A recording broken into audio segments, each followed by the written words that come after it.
27 के चुनाव से पहले 26 में योगी कैबिनेट का एक नया स्वरूप भी देखने को मिल सकता है। जो अभी बात थोड़ी देर पहले विजय जी कह रहे थे, यूपी बीजेपी के नए अध्यक्ष पंकज चौधरी और सीएम योगी के बीच करीब 1 घंटे तक मीटिंग हुई और इसमें संगठन महामंत्री धर्मपाल सिंह और संघ से जुड़े हुए पदाधिकारी भी शामिल हुए। बताया जा रहा है कि मीटिंग में योगी मंत्रिमंडल विस्तार को लेकर चर्चा हुई और जो नए साल में मकर संक्रांति के ठीक बाद हो सकता है। योगी मंत्रिमंडल में फिलहाल 54 मंत्री हैं। नए साल में इनकी संख्या बढ़कर 60 हो सकती है, जिसके चलते टीम योगी में 6 नए मंत्रियों की एंट्री की अटकलें चल रही हैं। बीजेपी के पूर्व अध्यक्ष भूपेंद्र चौधरी का नाम संभावित मंत्रियों की लिस्ट में शामिल किया गया है, ऐसा बताया जा रहा है सूत्रों के हवाले से। भूपेंद्र चौधरी 2022 में पार्टी संगठन का कार्यकाल संभालने से पहले पंचायती राज मंत्री के रूप में काम कर रहे थे। ऐसे में उन्हें दोबारा कैबिनेट में शामिल किया जा सकता है। मंत्रिमंडल का मेन फोकस क्षेत्रीय संतुलन पर होगा। हर्षवर्धन जी, से जुड़ी हुई खबरें तो आपके पास भी आई होंगी। कितने नाम ऐड होंगे, वो नाम कौन कौन से हो सकते हैं? संगठन से जुड़े होंगे, संघ से जुड़े होंगे? देखिए, एक तो ये कि जो 45 साल का राष्ट्रीय अध्यक्ष मिला है, तो यूपी में 45 साल का नहीं मिला है, वो 65 साल का अध्यक्ष मिला है। लेकिन जो उनकी टीम बनने जा रही है वो 45 से 55 वाली होने जा रही है जी। जो महामंत्री होंगे, जो मंत्री होंगे, किसी भी की भी उम्र वो 55 से ऊपर नहीं होगी। तो 55 से ऊपर जो लोग होंगे वो संभवतः हटेंगे। हो सकता है संगठन से उन्हीं में से कुछ लोग सरकार में जाएं।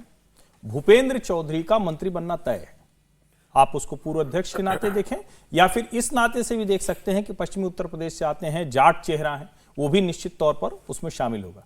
दूसरा, कई जगहों से जो प्रतिनिधित्व है, जो जिसको हम कहते हैं ना कि पूर्वी पश्चिमी बुंदेलखंड, अवध जिसको कहते हैं, उसका भी संतुलन ठीक करने की कोशिश की जाएगी। और भारतीय जनता पार्टी इसे काम के लिए मानी जाती है कि जैसे ताश की गड्डी होती है ना, तो बीच बीच में फेंट दिया जाता है, क्योंकि जिसको कहते हैं कि एक्का हो, बेगम हो या जो कुछ भी हो, तो हर एक में होता है ना, हुकुम में भी होता है, पान में भी होता है, तो उसको आप जाति मान लीजिए। तो ऐसे ही भारतीय जनता पार्टी फेंटने वाली है। कई जगहों पर आपको लगेगा कि तो मंत्रिमंडल में बहुत कुछ अलग नहीं दिखा, वही ब्राह्मण की जगह ब्राह्मण चेहरा, कुर्मी की जगह कुर्मी चेहरा, राजपूत की जगह राजपूत चेहरा, लेकिन कई ऐसे बड़े बदलाव इस वाले उसमें होंगे। लेकिन अब ये सब जुड़ा हुआ है। जुड़ा क्यों है? क्योंकि भाई अभी तो ये सब हम चर्चा कर रहे हैं, 14 के पहले तो भाजपा कुछ करेगी नहीं, 14 जनवरी के पहले। और 20 तारीख को भारतीय जनता पार्टी का नया राष्ट्रीय अध्यक्ष बनना है, क्योंकि नितिन नवीन अभी कार्यकारी हैं। 17 पहले तारीख आई थी, 20 तारीख है कि 20 तारीख को वो अध्यक्ष बन जाएंगे। मुझे लगता है उसके इर्द गिर्द ही सारी प्रक्रिया चलने वाली। अच्छा, पत्ते फेंटने की आपने बात कही। सबसे ज्यादा पत्ते फेंटने का काम तो इस वक्त, और मंथन का काम इस वक्त पश्चिम बंगाल में चल रहा है। इस वक्त जो सबसे बड़ा बैटल ग्राउंड है वो पश्चिम बंगाल ही दिखाई दे रहा है, और ये सबसे बड़ा 2026 का टेस्टिंग ग्राउंड भी है बीजेपी के लिए। देश में अगर किसी चुनाव पर सबसे ज्यादा लोगों की नजरें टिकी हुई हैं तो वो पश्चिम बंगाल ही है। बीजेपी को 2024 लोकसभा चुनाव में बंगाल में बड़ी चोट मिली थी। 2019 में मिली 18 लोकसभा सीटों को डिफेंड करने में बीजेपी नाकामयाब रही थी। ये गिरकर 12 सीटों पर आई थी। साल 2024 जब खत्म हो रहा था तो याद करिए 25 की शुरुआत हो रही थी, तब बंगाल में ममता बनर्जी हावी थी। बीजेपी कमजोर मानी जा रही थी, लेकिन बीजेपी ने बंगाल में जबरदस्त रिकवर किया। चुनाव में 100 दिनों से भी कम वक्त बाकी है। अमित शाह बंगाल में डेरा डाले हुए हैं, 2/3 सीट पर जीत का दावा कर रहे हैं। 2014 से अब तक बंगाल में बीजेपी के प्रोग्रेस ग्राफ को उन्होंने बताया। कल ही उन्होंने पूरी प्रेस कॉन्फ्रेंस की थी और पूरा समय लेकर आए थे, पत्रकारों को बता रहे थे पूरा समय लेकर आया हूं। ममता बनर्जी की विदाई तय है कह रहे थे, और आंकड़ों के दम पर होगा ये समझा रहे थे। बंगाल की जनता ममता बनर्जी की तुष्टीकरण की राजनीति से तंग आ चुकी है, ये कहना था अमित शाह का। उनका पहले बयान सुने, फिर करेंगे चर्चा।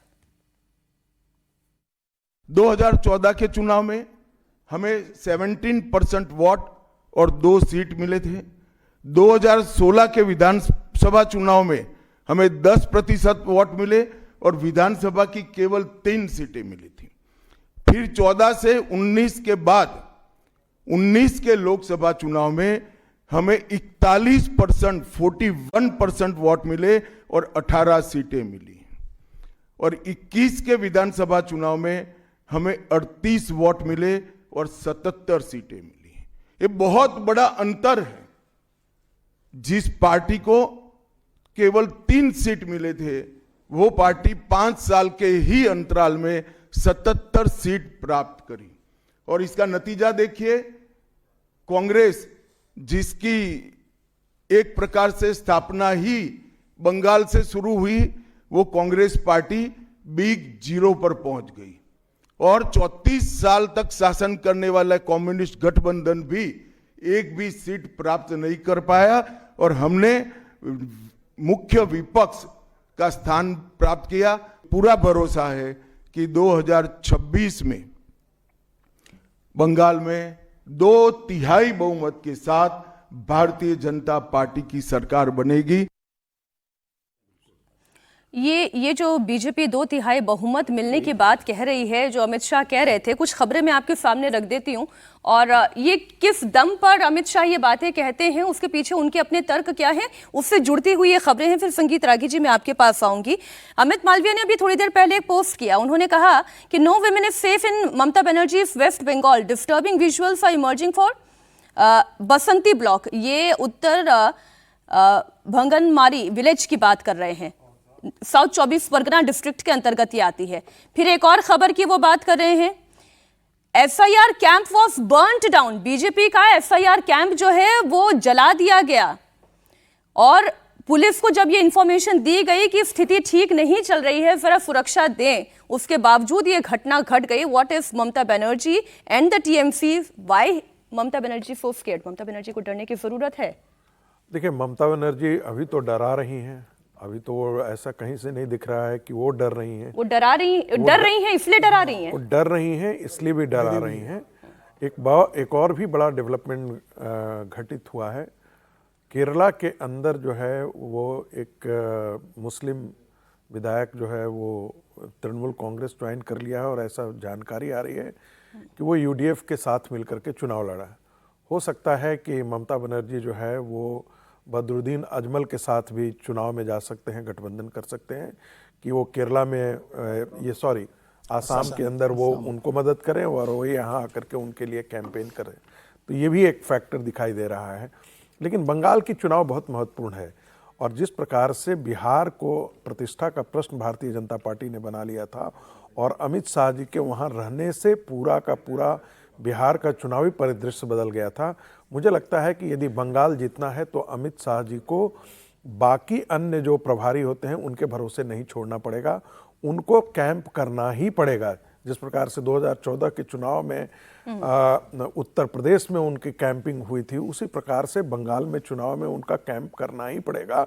उनको पूरी तरीके से निगरानी पर रखना पड़ेगा। उससे दो चीज़ें होंगी, एक तो जो जिनको हम कहते हैं ब्यूरोक्रेसी जो जिस प्रकार से बदतमीजी करता है और ममता बनर्जी के साथ वहाँ का पुलिस और ये बाकी सारी चीज़ें जो है वो एक साथ खड़ा हो जाता है, उनके रहने से कुछ न कुछ इसका असर तो ज़रूर पड़ेगा डर का, ताकि वो निष्पक्ष रूप से काम कर सके। एक दूसरी बात है, हमें बीएल संतोष की बात भूलना नहीं चाहिए।